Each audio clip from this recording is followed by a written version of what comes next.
The invitation to the unknown Daniel Reeve sat alone in his ship, floating near the edge of the Vorakai Nebula. It was quiet. Too quiet. Space outside his window was painted in purple mist and silent lightning. His mission was simple: deliver medical supplies to a nearby moon. But his journey had changed when his ship picked up an ancient signal, one that shouldn't exist. It was written in a forgotten human dialect, yet somehow, it pulsed with life. The message read, "To the human who dares, you are invited to the Feast of Queens." Daniel thought it was a joke. But before he could erase it, his ship's controls locked. A powerful tractor beam pulled him toward a hidden structure behind the mist. No time to turn back. No time to call for help. The stars around him vanished into blackness. Within minutes, he found himself landing inside a colossal alien palace floating in the void. The exterior shimmered with metal and crystal. Alien guards with silver skin and glowing red eyes stood in rows. None of them moved, but they watched him like statues ready to strike. As Daniel stepped out of the ship, a voice echoed in his mind. "The Chosen One has arrived." A tall female alien approached. Her body was long and graceful, her skin shining like gold dust. Her eyes glowed like moons. "You are Daniel of Earth?" she asked in perfect English. "Yeah, that's me," Daniel said slowly, keeping his hand near his holster. "Who are you?" "I am Valeshta, chief priestess of the Vorakai Empress. The Queen welcomes you. Tonight, you dine in honor and destiny." Daniel frowned. He didn't trust her, smooth tone or that perfect smile, but curiosity burned in him, and if this was a trap, he'd rather face it than run like a coward. They led him through the palace. The walls shimmered like liquid glass. Statues of creatures he had never seen lined the halls. Alien music, soft and haunting, echoed in the air. Finally, the grand hall opened before him. Long tables filled with strange food stretched out under a dome of stars. Hundreds of alien nobles sat and stared when he entered. Their eyes scanned him from head to toe, some in awe, others in hunger. At the end of the hall sat the Queen of Vorakai. She was massive and stunning. 8 feet tall, wearing robes made from light itself. Her crown floated inches above her head. Her skin sparkled like amethyst. But her eyes glowed with a heat that made Daniel's spine shiver. "Welcome, human," she said in a deep, calm voice. "We have waited centuries for your kind to return." "Return?" Daniel asked, confused. "You are the first of your species to step into this palace in over 500 years. And why am I here?" The Queen raised a glass made of crystal vines. "To feast, to fulfill prophecy, to bring life where there is none."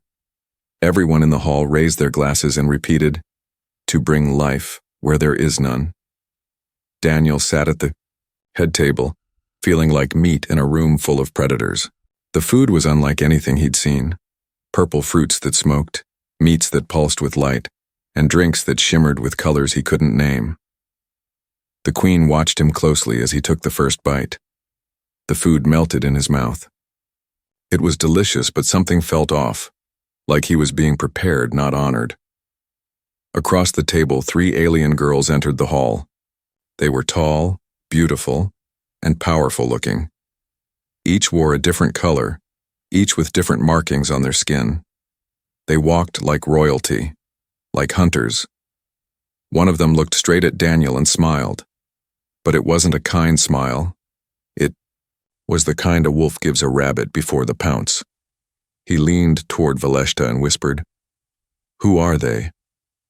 "The daughters of the Queen," she replied without emotion. "And you are the chosen one, for them." Daniel's face froze. He looked around the hall again. This wasn't a diplomatic dinner. This was a ritual, a ceremony. And he was the main course. Before he could react, drums began to beat. Lights dimmed. A glowing symbol appeared on the floor beneath his feet. It looked ancient, human, and alien. The Queen stood and raised her hand. The room went silent. "Let the bonding begin," she declared. Daniel stood up. His heart pounded. Wait, bonding? With who? The Queen smiled softly. With all 3 of my daughters. You are no guest human. You are our answer. The alien feast begins. The air in the great hall grew thick, heavy with incense, glowing spores, and silent judgment. Daniel remained standing, surrounded by hundreds of alien nobles. His instincts screamed to run, but every path was blocked. The Queen's daughters walked toward him slowly. Their footsteps echoed like thunder on polished obsidian floors. Each of them was breathtaking in her own way. Arala, the eldest, had dark violet skin that shimmered like stars. Her eyes were deep gold, and she moved with the grace of a born ruler. Saren, the middle daughter, had icy blue markings crawling up her body like frost. She looked cold, calculating. Meka, the youngest, had bright, glowing skin like a sunrise. She seemed curious, almost innocent, but her gaze pierced right through Daniel. They stopped just a few feet from him. The music fell silent. Even the Queen didn't speak. The crowd watched. Suddenly, Arala raised her hand and placed 2 fingers on Daniel's chest. His heart skipped. You were chosen by the ancient signal, she said. Her voice was melodic but carried the weight of law. That means your body can withstand the bonding. Bonding with what? Daniel asked, voice dry. With us. Saren stepped forward. Our kind is dying. We are royal, pure blood, but sterile. No male of any species survived the ancient rite of union. Except maybe you. Lucky me, Daniel muttered. Meka tilted her head. You're different. Your kind has something the others do not. Resistance, chaos, rage. The Queen finally stood. Her voice boomed across the hall. He will eat. He will drink. He will prove his strength. If he fails, he dies. The feast began. Long tables filled with alien dishes unfolded from the ground. Giant insect meats, levitating fruits, wriggling flame prawns, and misty wine were offered to Daniel. Everything smelled strange, sweet, sour, electric. Veleshta, the priestess, whispered in his ear, Eat carefully. Each dish tests a part of you. Spirit, flesh, will. If you collapse, the daughters will not bond with you. The Queen will have your bones turned into armor. Daniel forced a laugh. Thanks for the tip. He picked up a glowing blue fruit the size of a fist and bit into it. Instantly, fire ran through his veins, but it didn't burn. It woke him up. The hall erupted in quiet applause. The second course, red striped meat soaked in bubbling liquid. It twitched as he brought it to his mouth. He hesitated. Arala leaned close, her breath warm on his neck. Cowards die at the first taste. He swallowed the meat. For a second, his vision blurred. He saw images. The daughters in battle, in sorrow, alone in the stars. It wasn't just meat. It was genetic memory. This food was designed to open his mind to theirs. Daniel stumbled backward. What was that? Saren smirked. You've been marked. Now we share blood. We see you. Micah touched his hand. We dreamt of your face. For years. Daniel looked around. The nobles had returned to their conversations, but now and then eyes turned toward him. Less like curiosity, more like worship. Or hunger. The final test of the feast arrived in a golden bowl. A thick liquid that glowed purple and pulsed like a heartbeat. Priestess Veleshta brought it herself. This is the elixir of continuance. Only one who can carry royal essence without death may drink it. Daniel narrowed his eyes. What happens if I say no? Veleshta smiled sadly. Then the Queen will cry and have you torn apart. He looked toward the daughters. This wasn't just a weird dinner. This was a ceremony, a sacred tradition, somewhere between a test, a sacrifice, and a wedding. He drank the elixir. The moment it touched his throat, time stopped. His heart pounded like a war drum. His muscles tensed. His vision blurred, then sharpened beyond normal. He could hear whispers in the minds of the daughters, feel their presence. Their thoughts were tangled. And he was now part of it. Daniel Reeve had been bonded. He dropped the cup. It shattered. The hall stood silent. Then all three daughters knelt before him. The queen whispered, "The ritual has begun." Daniel could barely breathe. This was no feast. It was a declaration of war against extinction, and he was the only weapon left. Revealing the real reason, Daniel woke up on soft, glowing silk. His body felt heavy, but strangely alive. His senses were sharper. He could hear the hum of alien music somewhere beyond the walls, and feel the heartbeat of the palace itself vibrating, under the floor. He wasn't in the banquet hall anymore. He sat up quickly, his clothes were changed. A dark robe with golden symbols now wrapped his body, and a smooth mark glowed faintly on his chest. It looked like a crown, wrapped in chains. Before he could stand, a door slid open without a sound. The youngest princess, Maika, stepped inside. "You're awake," she said softly. "Where am I?" Daniel asked, his voice dry. "In the chamber of reflection. After bonding, you must rest. Most don't survive the elixir. You did." Daniel narrowed his eyes. "You said I was chosen. You said your kind was dying. But what you didn't say is what I was really chosen for." Maika paused. Then she whispered, "You were not chosen to feast. You were chosen to breed." The room fell silent. Daniel's fists clenched. "You brought me here like a guest, but I'm nothing more than a tool, am I?" Maika looked hurt. "You don't understand. We didn't trick you. The signal was real. The bonding was ancient law. But the reason for your presence? It was hidden to protect you." Daniel stepped closer. "Protect me from what?" Deep voice answered from behind him. Arala, the eldest daughter, entered the room. "From our mother," she said. Arala looked different now. No crown, no armor. Just a warrior's robe and sadness in her eyes. She wanted a vessel, not a partner. "She sees you as the last chance to save our bloodline. She does not believe in love or choice, only legacy."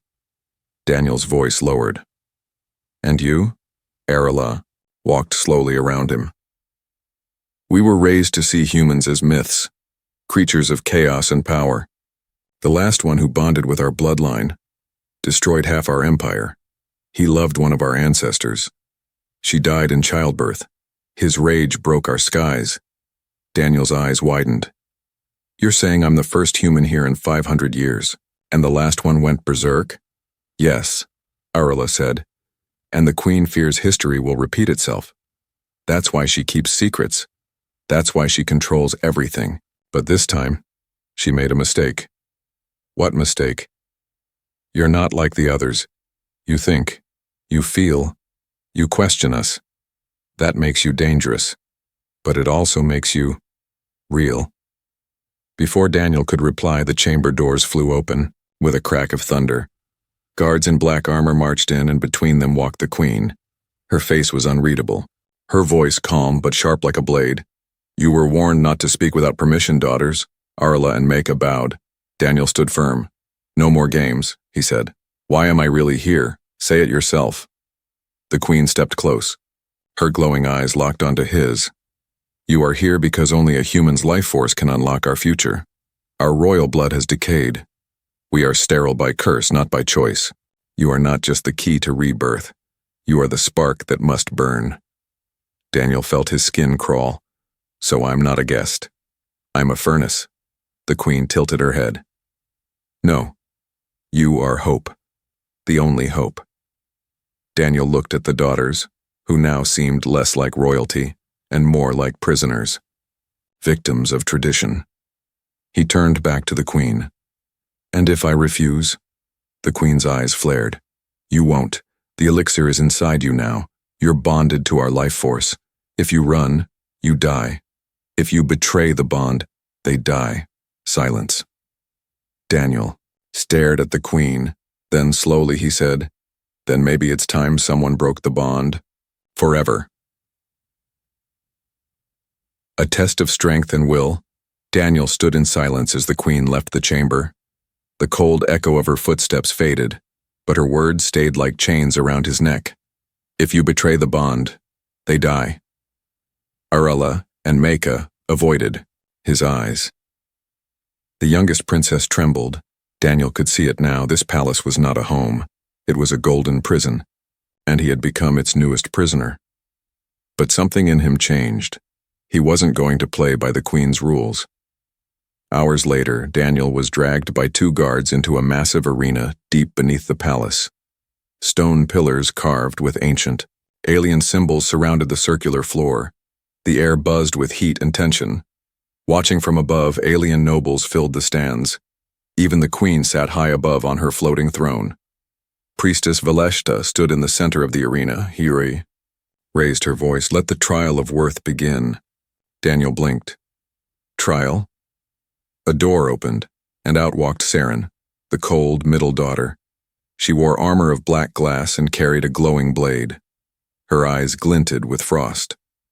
She didn't smile. "You wish to question the bond?" she asked. Daniel nodded slowly. "I question everything now." Saren raised her sword. "Then prove your strength. If you can defeat me, you prove you're not a mistake." The battle began. Daniel had trained in hand-to-hand combat back on Earth, but Saren was different. She moved like a shadow. Her blade hummed through the air with terrifying speed. Daniel ducked, rolled, grabbed a fallen weapon from the ground. It burned his hand, but he didn't let go. Sparks flew as he blocked her strike. "You fight with emotion," Saren said, circling him. "That makes you dangerous and useful." He breathed hard. "I fight to survive." Saren charged again, blade flashing. Daniel caught her off balance and threw her to the floor. The crowd gasped, but Saren only laughed. "Not bad. Human." She stood, dropped her weapon, and bowed. "You pass." Before Daniel could catch his breath, the next door opened. Out walked Arella, dressed in ceremonial robes of deep crimson. No weapons. No armor. "Your next trial," she said softly, "is of the mind." Daniel wiped blood from his mouth. "What now? A riddle?" Arella gestured, and a chair rose from the ground. Another chair formed across from it. "We will share memories," she said. "If you lie, the pain will crush your soul." They sat.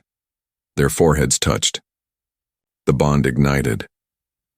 Suddenly, Daniel saw flashes. Arella as a child, holding her dying sister's hand. Her mother punishing her for crying. Years of training. Years of being told, "You must produce heirs. That is your only purpose." Then, her memory stopped. She was now in his mind, seeing Earth, war, fire, kindness, love, chaos, loss.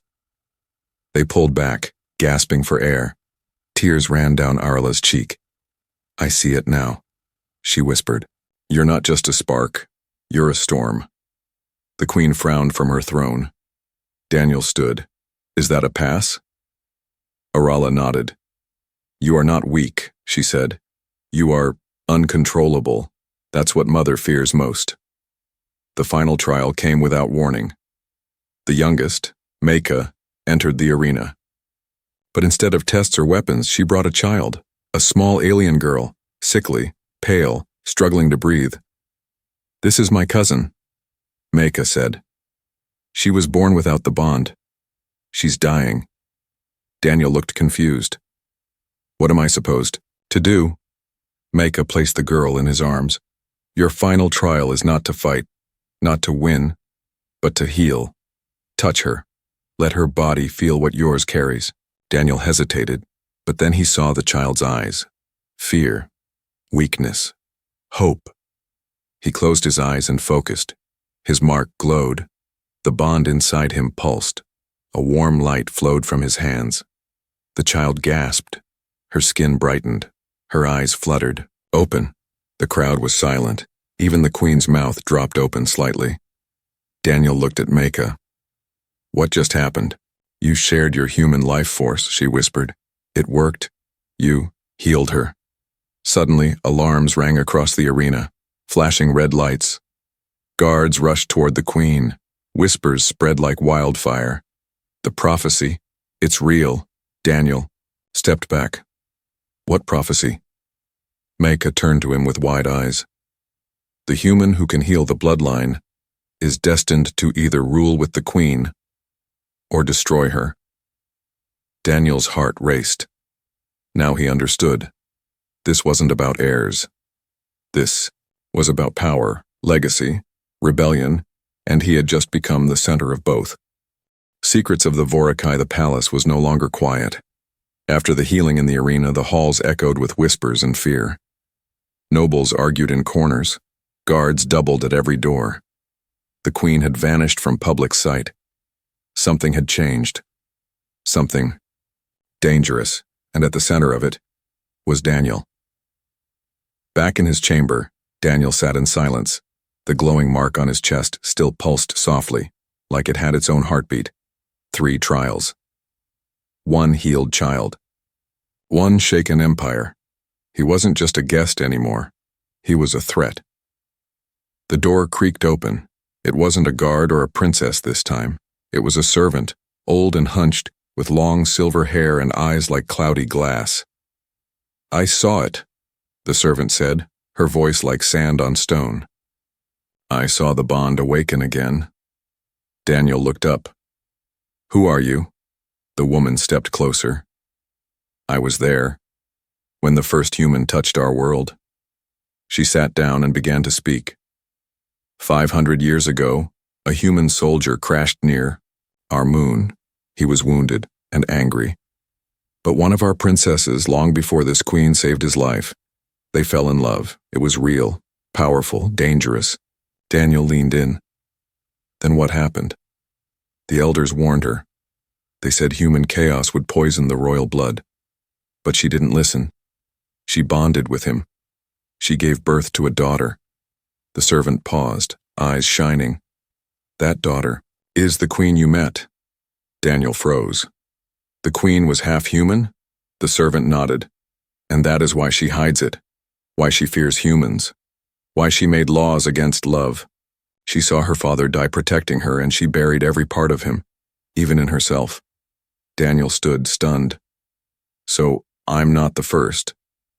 No, the servant said. You are the first to survive since him. Then why choose me now? Because the queen is desperate. Her daughters cannot bear life. Her empire is aging, and deep inside, she hopes your blood might awaken what hers lost. Daniel's voice turned hard. Or she just wants to use me. The servant's smile was sad. She fears you, she envies you, but she also needs you. That night, Daniel met secretly with the princesses in the hidden chamber beneath the palace, the only place where the queen's eyes didn't reach. Arala spoke first. We've heard rumors of a secret human ancestor. We were told it was a lie, a story to scare us. Daniel nodded. It's true, I met someone who was there. Saren clenched her fists. So the queen made war on her own blood. She banned emotion, love, everything. That's why she turned us into weapons. Maka whispered. And that's why she'll kill you the moment she doesn't need you. Daniel looked around. The dark room. We need to decide, he said. Do we let her control our future or take it back? Silence followed. Then Arala stood. If what you say is true, then our entire history is a lie. We can't just run. Daniel stepped forward. I don't want to destroy your world, but I won't let it destroy mine either. He looked at the 3 sisters. Help me, and I'll help you rewrite the future.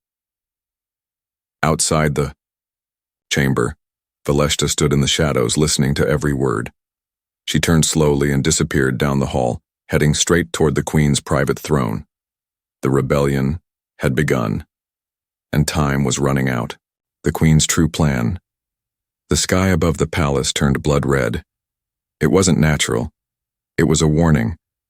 All across the Vorakai capital, glowing banners appeared in the sky, ancient symbols pulsing like veins. Citizens stopped to stare. Whispers spread. Something sacred had been broken.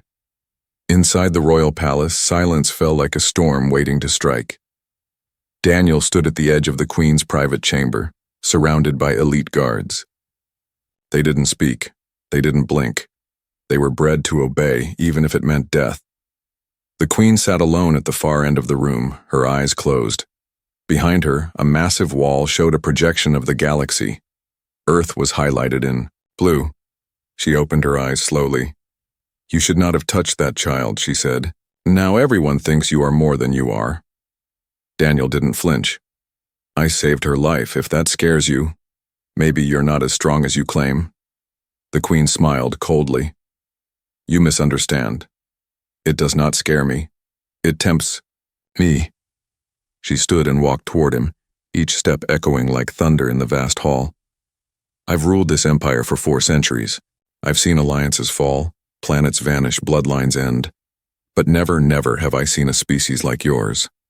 Daniel raised an eyebrow. "You mean chaotic and reckless?" "I mean limitless," she replied. "Humans are unpredictable, violent, passionate. You create and destroy like gods." She waved her hand. A hidden wall shifted. Behind it was a massive chamber filled with hundreds of glass pods. Inside each pod floated a figure, alien-human hybrids. Some were babies. Some were half-grown, some were lifeless. Daniel stepped back, horror crawling up his spine. "What is this?" The queen's voice turned quiet. "Cold. My experiments, failed bonds, lost chances. Some survived weeks, some hours. Not one could carry the royal fire. Until you, Daniel, felt sick. You used others, without consent, without mercy." The queen nodded calmly. "And I will continue to do so until our future is secured." She circled him like a lion. "You have proven what I suspected. You are the last viable human, the only one whose body accepted the elixir, the bond, and the flame." She leaned close. Her eyes glowed like stars ready to collapse. "You will stay here, forever. You will breed with my daughters, with others I choose, and if you refuse, I will drain your essence drop by drop until there's nothing left but dust and legend." Daniel's fists clenched. "You don't want a partner. You want a factory." The queen turned away. "I want an empire that never dies." Suddenly the doors slammed open. Arala, Saren, and Maka stormed in, dressed in battle robes, eyes burning with fury. "The bond is sacred," Arala shouted. "It is not a tool." The queen raised a hand, summoning her guards. But Saren struck first, disabling 2 with a wave of kinetic energy. Maka formed a barrier around Daniel with a glow from her palms. Daniel looked at them, stunned. "You're risking everything." Arala grabbed his arm. "You risked yourself for us. We won't let her consume you." Alarms blared. Lights flickered. The queen's voice shook the walls. "You would betray your own mother? For him?" Arla raised her chin. "No, for ourselves." As the rebellion inside the palace began, the queen turned toward Daniel one last time. Her words were not loud, but they pierced deeper than any weapon. "You may escape this palace, human, but you will never escape your purpose." And then she vanished, teleported into the core of the palace. She wasn't defeated. She was preparing for war. Escape or destiny explosions shook the lower floors of the palace. The rebellion had begun. Daniel ran alongside Arala, Saren, and Mayaka through hidden corridors lit by flickering red alarms. Every step echoed with urgency. Behind them, the queen's elite guards gave chase like shadows that refused to die. But Daniel's mind wasn't focused on escape. It was focused on the choice ahead. They burst into the ancient starport hidden beneath the throne chamber, an escape ship already, waiting, its engine humming. It had been prepared secretly by the sisters in case this day ever came. Arala looked back. "We can leave now. We can start over on another world." The Queen will never find us. Daniel stared at the ship, then looked toward the burning palace. No, she will never stop, not until I'm chained again, or dead, and she'll keep using science, lies, and fear to enslave your people. Maka grabbed his arm. Then what do? Daniel stepped forward, standing where all three sisters could see him. His mark glowed, brighter than ever before. It was no longer just a symbol of the bond. It was a warning. It was a crown. I choose neither escape nor surrender, he said. I choose revolution. They stared at him. Saren frowned. Against her? She has fleets, armies, secrets we haven't seen. She also has fear, Daniel said, and fear is weakness. You told me the bond was sacred, so let's make it sacred again. He activated the ship's comm system. A blue light formed in the air, projecting his voice across the planet. This is Daniel Reeve, human, bonded, alive. I was invited here as a guest. I was treated as a tool. I was meant to serve in silence, but I will not serve. The Queen hides behind ancient laws. She says humans are wild, dangerous, unstable, but we are also builders, lovers, fighters, and we protect those who call us family. To the people of Vorakai, I am not your enemy. I am your mirror. What she fears in me is what she buried in herself. Stand with me, or remain. In the cage she built for all of you, the planet listened, and slowly, systems began to fail. Guards paused in confusion. Nobles received the transmission and questioned their loyalty. Rebel lights lit up across the night sky. The Queen, in her hidden control chamber, watched it all unfold. Her face was calm, but her hands trembled. She spoke aloud, though no one was there to hear her. So, the curse returns. She reached for a final key, a silent signal to trigger the failsafe. If she couldn't win, she would destroy everything. But the moment her finger touched the control, another hand stopped her. It was Valeshta, the priestess. Her eyes burned now, not with devotion, but with betrayal. It's over, she said. Back. In the starport, the sisters watched from the deck as the planet began to change. Lights in the city turned gold, a sign of transition, not destruction. The people had chosen. Maka stepped forward. They believe you. Daniel shook his head. No, they believe in themselves. I just reminded them what that feels like. That night, the palace didn't fall. It opened, its gates wide, its towers, lit in violet and blue, the colors of rebirth. A new era had begun. Daniel didn't become a king. He became a symbol, a bridge between worlds, bloodlines, and broken truths. He wasn't the chosen one because of some ancient prophecy. He was the chosen one because he chose them, when no one else had. The end.